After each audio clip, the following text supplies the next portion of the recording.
What is up, everyone? Doc T here at the Healthy, Fit, and Pain-Free podcast, and welcome to Doc T Time. So, my name is Dr. Tyler.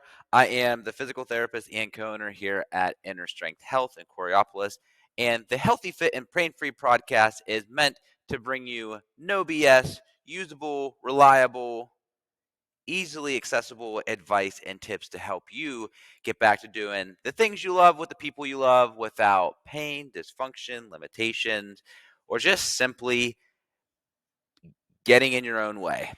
All right. So, this is episode 26. It's crazy. Crazy how we're just cranking through these suckers. But today we are going to discuss the not so good source of good protein sources of food.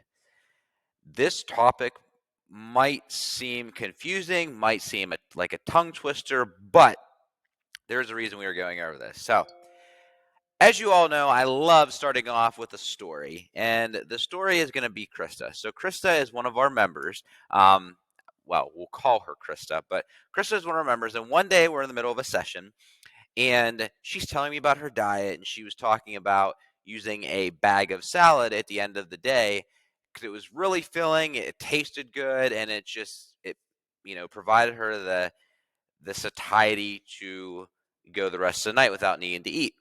And granted, salads are healthy, but my follow-up question with her is because typically she comes and she works out at night. So my follow-up question to her was, what's the protein sources? She said, well, sometimes I'll throw chicken in there, sometimes I'll do this, sometimes do that, sometimes I won't do anything. To where I, stress the importance of having protein, especially after a workout. And then another member, let's call her Anna, was in the session, and she said, yeah, I struggle with that too. It's hard for me to find good protein sources. And this is when Krista followed up, and she said, yeah, what are good protein sources? I know meats, I know, cheeses, I know peanut butter and all that stuff, but what are other good protein sources? And this when I went, hold up, back up, wait a second. Let's go down this road a little bit. And so I thought this would be a great topic for us to address today on the podcast. So throughout this, I am going to give you 6 foods that drive me nuts. Pun intended, dad joke, just saying. So I don't want to make this podcast super long. Last couple have been pretty long, but just really diving into the nuts. There it is again. Nuts and bolts of things as far as foods that claim to be a good source of protein, but really aren't. And I'll tell you why.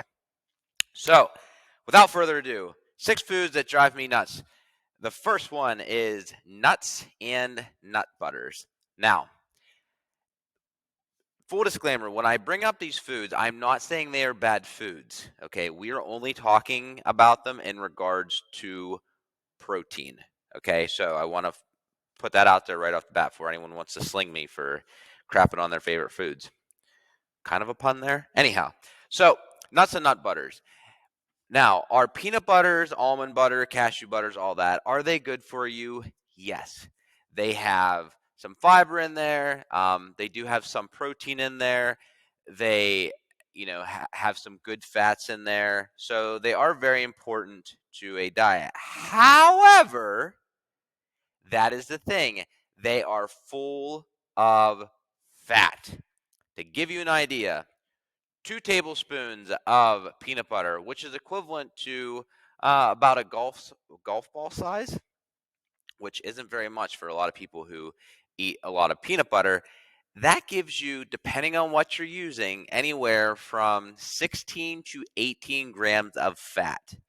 So for someone like me, who right now is eating 2,500 calories, throughout the day, because I'm currently trying to cut down, that is, I have to take in probably about 65 to 70 grams of fat. So you got to figure, that's almost 20% of my fat already just in that golf ball.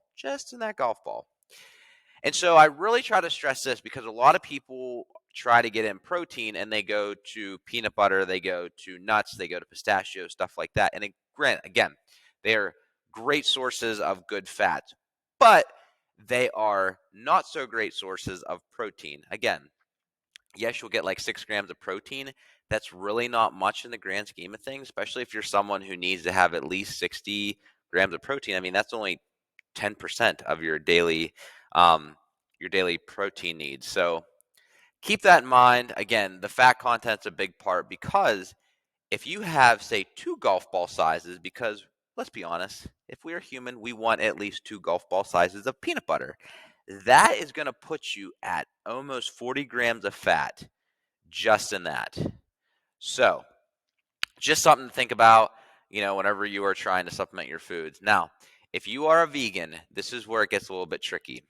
Vegans already have a really tough time getting in all of their protein, especially because they need so many different sources of protein and types of protein. With you, and this is going to be for the rest of this discussion today, is yes, you need to do things like nut butters to kind of help supplement that protein a little bit. But again, just remember, it's way more fat than it is anything else. Also, there's actually more carbs in most peanut butters than there are protein. You might get 7 to 8 grams of carbs per serving, whereas you might get 7 to 8 grams of protein.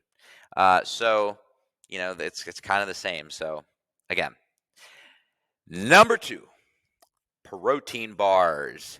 Now, this is a really big bucket to throw things into, because there are a huge amount of protein bars out there that you can choose from. But here is my problem with protein bars. And this is my problem with a lot of things. A lot of like the good source of protein label. It says protein bar, yet some of them might have 20 grams of fat. They will have like 50 grams of carbs, and they will have like maybe 15 to 20 grams of protein. Cool. So there is more fat and more carbs than there is protein in a said protein bar. Now, that's not always the case. There are protein bars out there that, they have like 20 to 30 grams of protein, like a Premier bar, for instance. You can get them at like Walmart or Sam's Club, stuff like that. They have like 30 grams of protein in them. But, it's been a while now since I've had them, but carb-wise, you're still looking at like around 25 grams to 40 grams. And then fat-wise, fat's typically not more than 10. So there it's a little bit more justifiable to say that's a protein bar. But for the most part, not so much. Things like RX bars are really good as far as like an organic style bar, but again, you're getting like 6 grams of protein in that, I think, whereas fats are about 11, give or take. So always be cautious of your protein bars, because it'll say protein bar, and yes, there is protein in it. This is again where people miss the boat. There's protein in the bar, but it is more carbs, more fats, definitely more carbs than there is protein in it. So you got to be careful with that, because it can definitely be misleading. And there are some protein bars out there that it's like peanut butter. It's like 6 grams of protein, and then there's 30 to 40 grams of carbs, and there's like over 10 grams of fat. Well, crap, that's not that much protein, really. So why are you calling it a protein bar? Just saying. All right. Number 3, yogurts. And this really goes with all dairies, but yogurt was a big one I wanted to attack. So, and I'm not talking about Greek yogurt, I'm talking about regular yogurt. Regular yogurt is not a good source of protein. Regular yogurt, if I can remember correctly, is something around like 5 grams of protein. And I'm talking about like good yogurt. I'm not talking about Yoplait. We ain't talking about Go-Gurt. We are talking about regular yogurt. And yeah, and you're talking about carb-wise. Carbs is like around 20 grams of carbs. Fat, depending on the yogurt, is going to be over 5. So again, we're in the same arena where carbs and fats, carbs especially, are higher than protein. And yet people are constantly falling back on yogurt. Now, that being said, Greek yogurt is a great source of protein. Okay? If you get a really good protein-packed Greek yogurt, and it's and you get zero fat, non-fat Greek yogurt, you're talking about obviously 0 grams of fat, something like 12 grams of protein, and like 6 grams of carbs.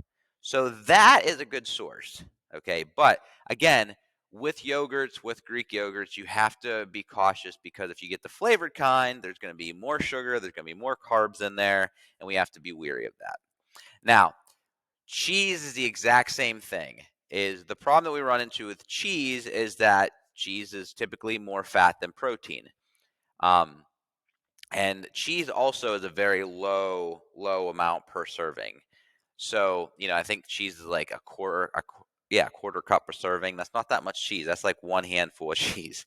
So, keep in mind, yes, you can get protein from that, but most of the time you're going to get more fats. Now, and also, if you're going to Mad Mex or whatever Mexican place and you're getting queso, sorry to tell you, that's not that high in protein. You're getting way more fat in that than anything else. So remember that, yogurt and all dairy products are typically going to come with more fat. And again, regular yogurt, you're going to have more sugars and stuff like that. So yogurt, not so much a great thing of protein. Also, on a side note with that, people like to go to yogurt as their probiotic, prebiotic type of like supplementation. Like, I eat this, so I have great gut health. Uh, I think that could be the case, but a lot of yogurts and stuff out there are so processed, I'd challenge the fact if you actually get that benefit. But that is not for me to answer. That is for a registered dietitian, which we have in-house. Number 4, beans, lentils, seeds. Now, someone out there just picked up their pitchfork and just lit a rod on fire to come after me after attacking their beans, their lentils, their seeds. Well, here's the thing.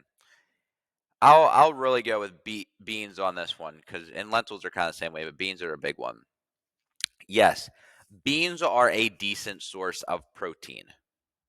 Beans are really a decent source of everything. The minerals in beans, but also the fiber that's in beans, the protein that's in them. Carbs are like medium in beans, and then fats are typically pretty low. The other thing you got to watch with beans, if you get them out of a can, is the salt.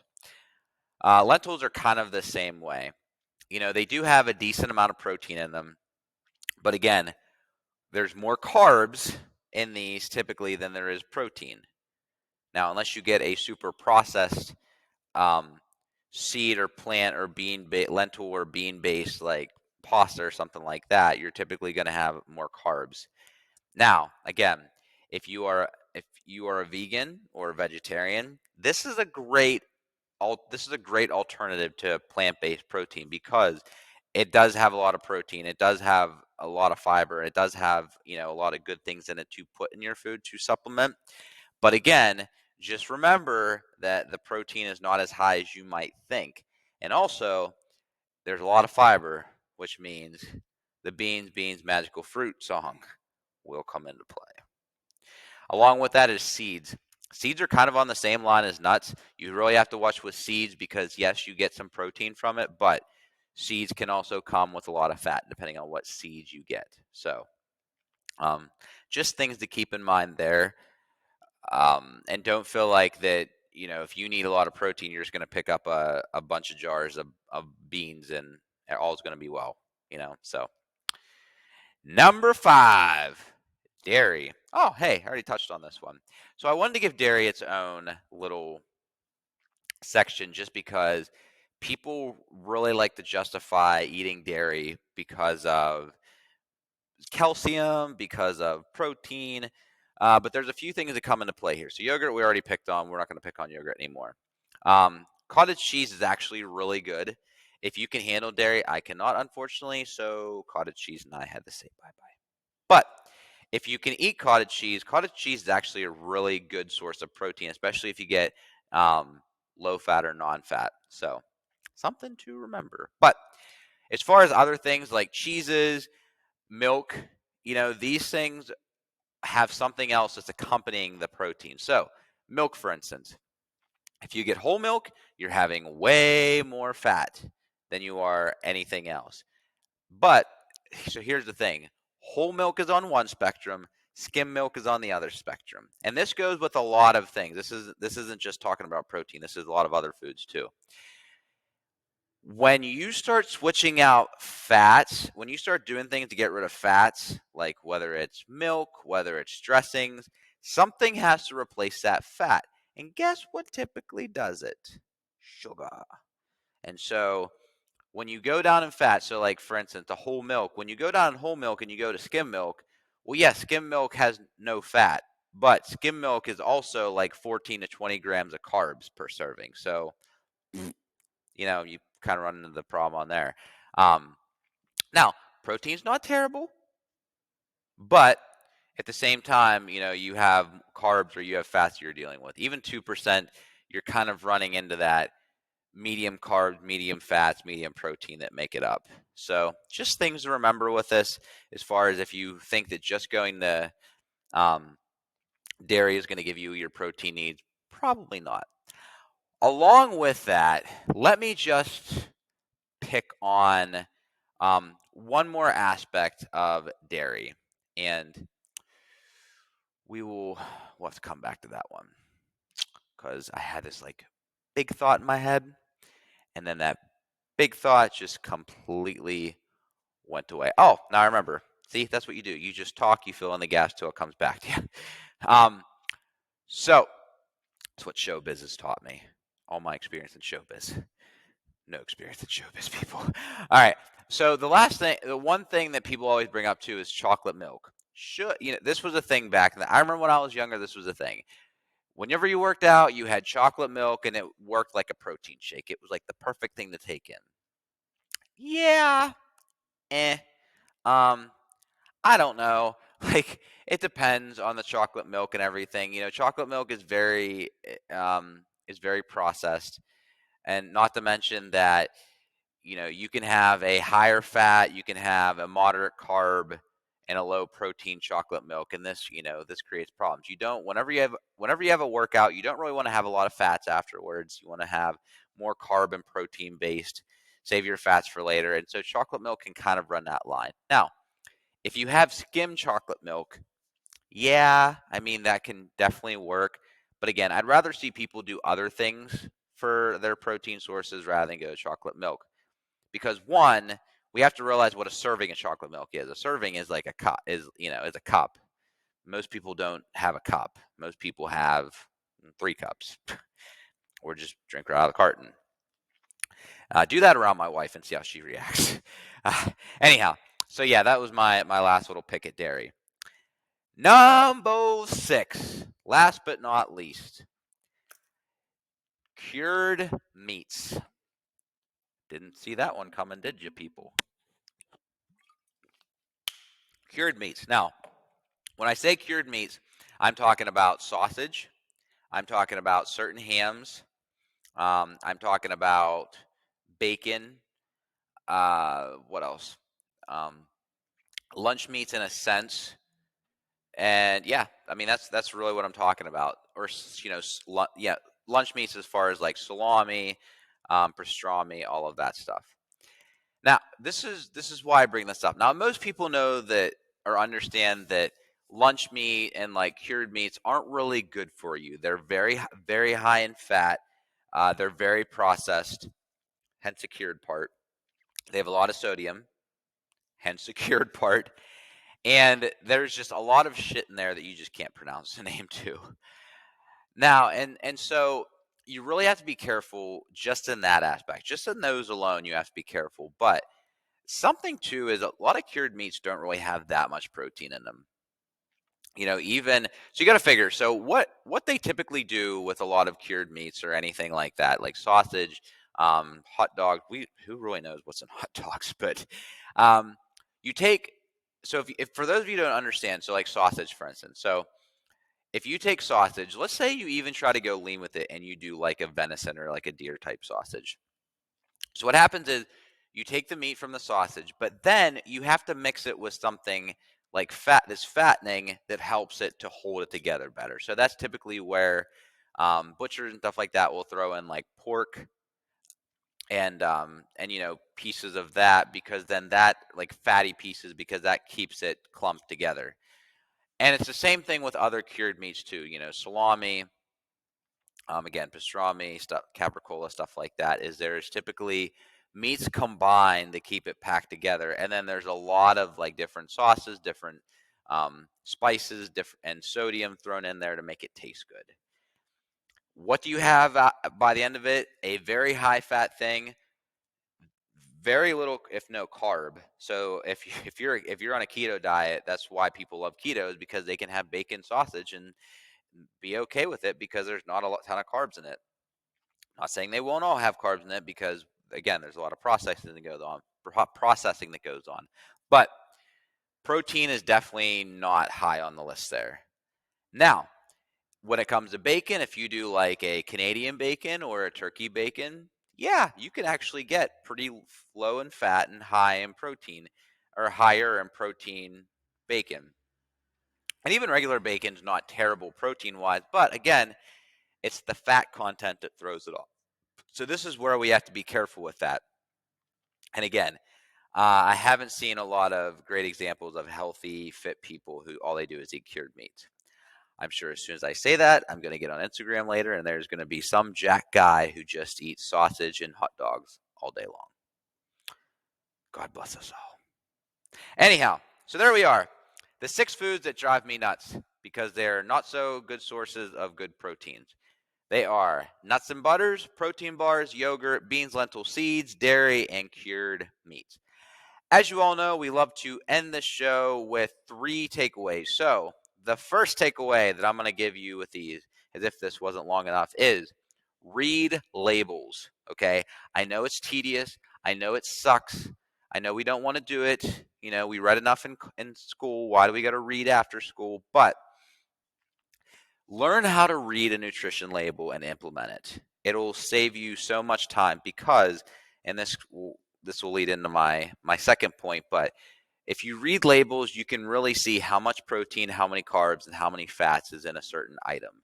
Because again, what they claim, and this is actually going on number 2. Number 2 is watch advertising. What food claim to have, these buzzwords like good source of or great source of. I can't remember the exact numbers now, but in the nutrition industry, it has to have so much protein for you to say a good source of, and it has to have so much protein for it to be a great source of.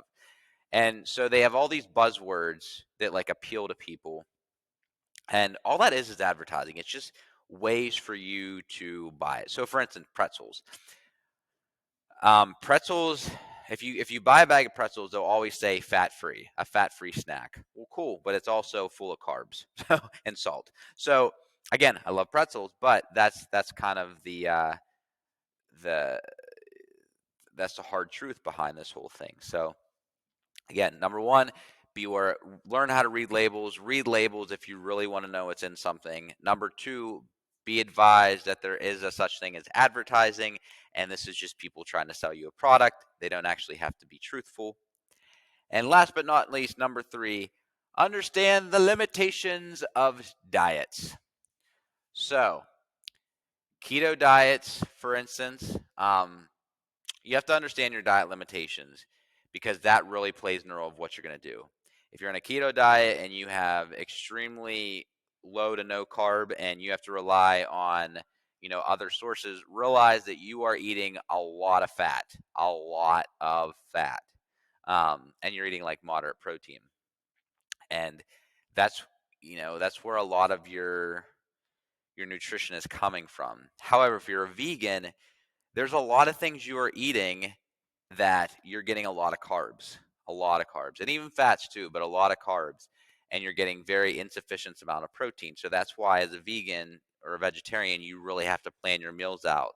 Because I did a vegan diet for 1 month a few months ago, and it was absolutely horrible.